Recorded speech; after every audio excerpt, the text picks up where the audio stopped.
नमस्कार दोस्तों, जय हिंद, वंदे मातरम। स्वागत है आपका अपने न्यूज चैनल बीएमएम न्यूज में। देश दुनिया की तमाम बड़ी खबरों के साथ आइए जानते हैं इस वक्त की महत्वपूर्ण और ताजा सुर्खियां। फिर एक एक खबरें जानेंगे विस्तार से। तो बढ़ते हैं सुर्खियों की ओर। इसी बीच बड़ी खबर निकल कर आ चुकी है। पेंशन भोगियों की खुलेगी किस्मत। 8वें वेतन आयोग में 20,000 के पार होगी न्यूनतम पेंशन। जानिए NCJCM का नया फार्मूला। केंद्रीय कर्मचारियों और पेंशन भोगियों को लंबे समय से 8वें वेतन आयोग का इंतजार है। हालांकि अभी तक सरकार ने इनके लागू होने की आधिकारिक तारीख का ऐलान नहीं किया है, लेकिन इस बीच एक ऐसी खबर सामने आई है जिसने लाखों पेंशन भोगियों की उम्मीदें बढ़ा दी हैं। बताया जा रहा है कि इस बार 8वें वेतन आयोग में सिर्फ वेतन वृद्धि ही नहीं, बल्कि बुजुर्ग पेंशन भोगियों को ज्यादा आर्थिक सुरक्षा देने पर भी जोर दिया जा सकता है। National council joint consultative machinery ने सरकार को एक नया एज बेस्ड पेंशन फार्मूला सुझाया है। इस प्रस्ताव के तहत उम्र बढ़ने के साथ पेंशन में भी चरणबद्ध तरीके से बढ़ोतरी की जाएगी।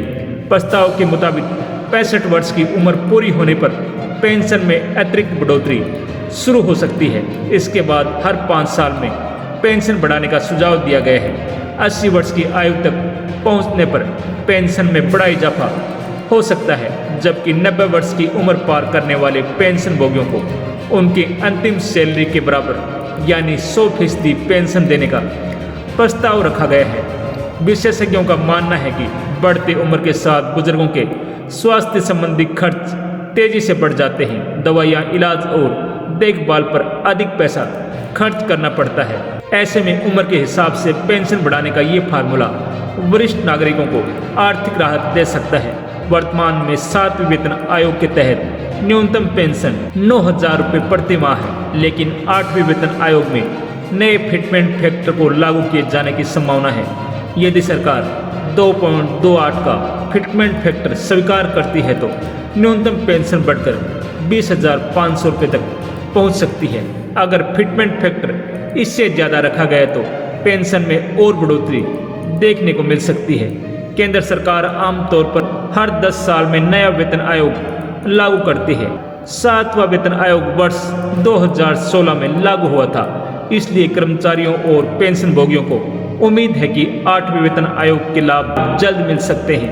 माना जा रहा है कि अगले वर्ष से संशोधित वेतन और पेंशन का लाभ मिलने की संभावना बन सकती है। चलिए बढ़ते हैं अगली बड़ी खबर की ओर। रिजर्व बैंक का बड़ा ऐलान, ब्याज दरों में नहीं होगी बढ़ोतरी। रेपो रेट 5.25% पर बरकरार। रिजर्व बैंक ऑफ इंडिया ने अपनी मौद्रिक नीति का ऐलान कर दिया है।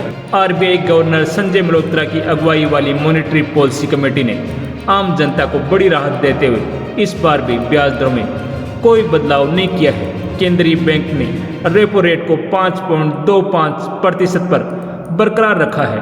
इस फैसले का सीधा मतलब यह है कि आपके होम और कार लोन की EMI फिलहाल स्थिर रहेगी। RBI गवर्नर संजय मल्होत्रा ने कहा कि पिछले कुछ महीनों से दुनिया भर की अर्थव्यवस्था में काफ़ी उतार चढ़ाव देखने को मिला है। मुख्य व्यापारिक रास्तों और सप्लाई चेन में रुकावटें आई हैं। बाजार में अस्थिरता बढ़ी है और कंपनियां भी कामकाज को लेकर काफ़ी अलर्ट हैं। लेकिन मैं शुरुआत में ही इस बात पर जोर देना चाहता हूं कि वैश्विक स्तर पर मची इस उथल पुथल के बीच भारतीय अर्थव्यवस्था के बुनियादी पहलू पिछली बार की तुलना में बहुत ज़्यादा मजबूत और बेहतर हैं। हमें पूरा भरोसा है कि हम इन बाहरी झटकों का सामना बेहद कम नुकसान के साथ करने में पूरी तरह सक्षम हैं। संजय मल्होत्रा ने कहा कि पश्चिमी एशिया में जारी भू राजनीतिक तनाव के कारण वैश्विक अर्थव्यवस्था पर अनिश्चितता के बादल बने हुए हैं। ऊर्जा की कीमतों में तेज बढ़ोतरी और ग्लोबल सप्लाई चेन में आ रही रुकावटें आर्थिक गतिविधियों को प्रभावित कर रही हैं। ऐसी स्थिति में दुनिया की बड़ी और विकसित अर्थव्यवस्थाओं के केंद्रीय बैंक ब्याज दरों को बढ़ाने का कदम उठा सकते हैं। RBI गवर्नर ने कहा कि आर्टिफिशियल इंटेलिजेंस AI को लेकर बनी सकारात्मकता के दम पर शेयर बाजार तो तेजी से ऊपर भाग रहे हैं, लेकिन महंगाई दोबारा बढ़ने के डर और भारी कर्ज के बोझ की चिंताओं के कारण सरकारी बॉन्ड मार्केट में मंदी का माहौल है। इसके अलावा दुनिया भर में बड़े जोखिम और सुरक्षित निवेश जैसे सोना या डॉलर की मांग बढ़ने के कारण फॉरेक्स मार्केट में भारी उतार चढ़ाव देखा जा रहा है। इसका असर कई उतरती अर्थव्यवस्थाओं करेंसी पर भी देख रहे हैं, जिसमें कमजोरी का रुख देखने को मिल रहा है। आपको बता दें कि साल 2025 में रिजर्व बैंक ने आम आदमी को बड़ी राहत देते हुए ब्याज दरों में कुल 125 बेसिस पॉइंट की कटौती की है। चलिए बढ़ते हैं अगली बड़ी खबर की ओर। जोजिला सुरंग 9 जून को रचेगी इतिहास।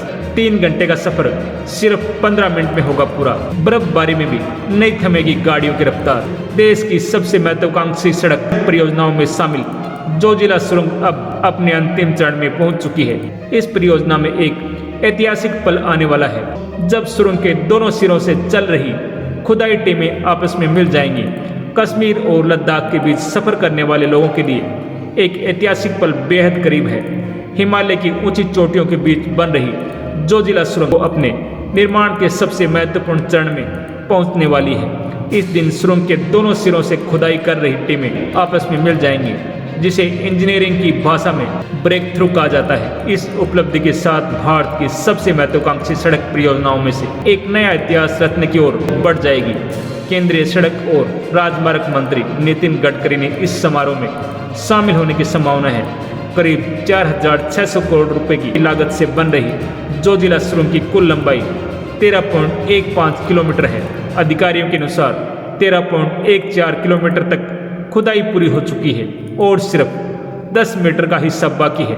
इस सुरंग के पूरा होने के बाद 11,500 फीट की ऊंचाई पर दुनिया की सबसे लंबी ऐसी सड़क सुरंग होगी, जहां एक ही टनल में आने जाने दोनों तरफ का ट्रैफिक चलेगा। वर्तमान में सोनमर्ग से द्रास और लद्दाख की ओर जाने वाले यात्रियों को जोजिला दर्रे से होकर गुजरना पड़ता है, जो बर्फबारी और खराब मौसम के कारण बेहद चुनौतीपूर्ण माना जाता है। सुरंग शुरू होने के बाद यही सफर लगभग 3.5 घंटे से घटकर सिर्फ 15 मिनट पूरा हो सकेगा। इतना ही नहीं, हर साल भारी बर्फबारी और हिमस्खलन के कारण जोजिला दर्रा कई महीनों तक बंद रहता है। इसके चलते लद्दाख का संपर्क देश के बाकी हिस्सों से लगभग 5 से 6 महीने तक प्रभावित होता है। जोजिला सुरंग बनने के बाद ये समस्या खत्म हो जाएगी। चलिए बढ़ते हैं अगली बड़ी खबर की ओर। देश में अब मानसून के दस्तक देने के साथ मौसम विभाग ने एक ताज़ा अलर्ट जारी कर दिया है। मौसम विभाग के मुताबिक यूपी, बिहार समेत 19 राज्यों में भारी बारिश और आंधी की चेतावनी जारी की गई है। इस बारिश के कारण 70 से 80 किलोमीटर प्रति घंटे की रफ्तार से तेज हवा चलने की संभावना है। सबसे अधिक पूर्वी राज्यों में मुश्किलें बढ़ने वाली हैं। यहाँ आंधी, बिजली और वज्रपात का कहर बरपा सकती है। वहीं पहाड़ी राज्यों में जाने वाले लोगों के लिए विशेष चेतावनी है।